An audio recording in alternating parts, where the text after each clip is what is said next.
Baik, Assalamualaikum warahmatullahi wabarakatuh. Perkenalkan, nama saya Ahmad Ramdin Marohim. Saya dari Prodi Ekonomi Syariah kelas B. Di sini saya akan menjawab UTS dari mata kuliah Ilmu Perbankan Syariah. Di sini saya akan menjawab pertanyaan pertama, yaitu membandingkan antara dua produk simpanan syariah, yaitu tabungan wadiah dan tabungan mudharabah. Yang pertama yaitu tabungan wadiah menggunakan akad penitipan.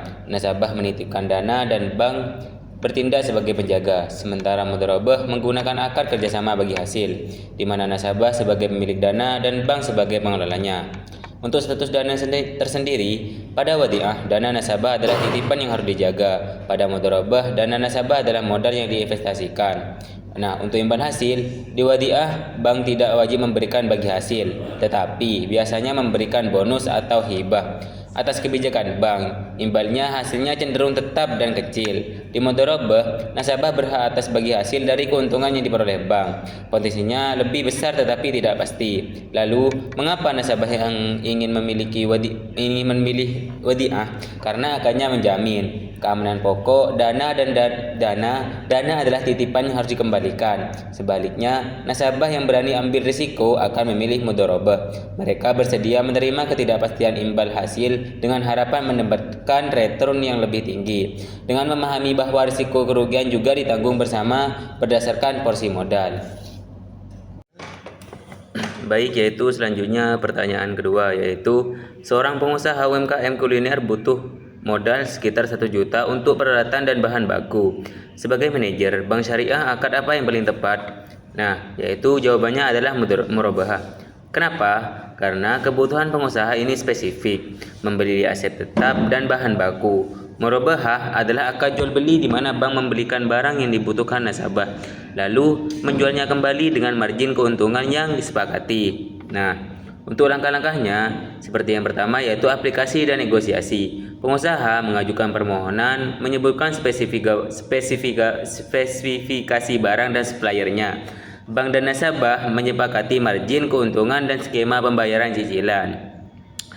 Yang kedua yaitu akad dan pembelian. Kedua pihak menandatangani akad murabahah. Bank kemudian membeli barang tersebut dari supplier secara tunai. Yang ketiga yaitu penyerahan barang. Bank menyerahkan barang kepada nasabah. Pembayaran cicilan, nasabah membayar harga jual atau harga beli bank plus margin secara cicilan dalam jangka waktu tertentu. Bagaimana bank mendapatkan keuntungan yang pasti? Yaitu dengan keuntungan bank sudah ditetapkan di awal dalam bentuk margin. Misalnya, harga beli 100 juta, margin 10 juta. Maka harga jual ke nasabah adalah 110 juta. Nilai 110 juta ini yang akan dicicil nasabah. Dengan demikian, bank mendapatkan kepastian pendapatan, sementara nasabah mendapatkan kepastian biaya. Baik, lanjut ke pertanyaan ketiga, yaitu membahas kebijakan spin-off unit usaha syariah atau bisa disingkat UUS menjadi Bank Umum Syariah atau BUS berdasarkan Undang-Undang P2SK.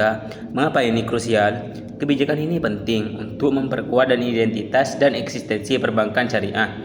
Dengan menjadi bank mandiri, BUS memiliki otonomi penuh dalam pengambilan keputusan, alokasi modal, dan strategi bisnis. Ini menghilangkan potensi kontaminasi dengan operasional bank konvensional induknya, sehingga prinsip syariah dapat dijalankan lebih murni dan optimal.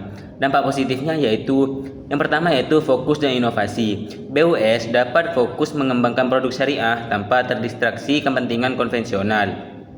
Yang kedua yaitu efisiensi. Struktur yang mandiri memungkinkan efisiensi operasional dan manajemen risiko yang lebih baik. Yang ketiga yaitu kepercayaan publik. Eksistensi sebagai bank mandiri meningkatkan kepercayaan nasabah. Tantangan yang dihadapi US. Yang pertama yaitu modal. Memisahkan diri membutuhkan modal yang sangat besar untuk memenuhi ketentuan modal minimum BUS.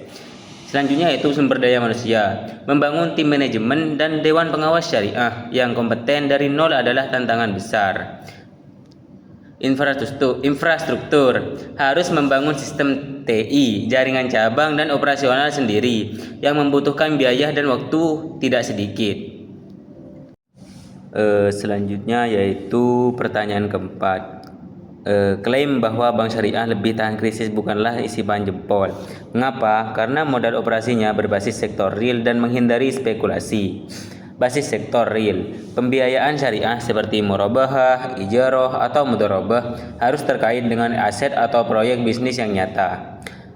Ini berbeda dengan bank konvensional yang terlibat dalam produk derivatif dan sekuritisasi utang yang kompleks dan spekulatif. Hindari riba dan gharar. Larangan riba atau bunga dan gharar ketidakpastian berlebihan mencegah bank syariah terpapar instrumen keuangan beracun.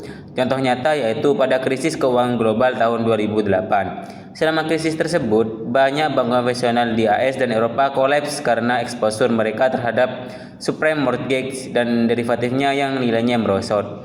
Sebaliknya, bank-bank syariah relatif stabil karena tidak terlibat dalam pembiayaan rumah yang spekulatif. Kinerja mereka terkait langsung dengan kesehatan ekonomi real. Jika ekonomi real melambat, memang akan berdampak, tetapi dampaknya tidak diperparah oleh gelembung spekulasi di sektor keuangan.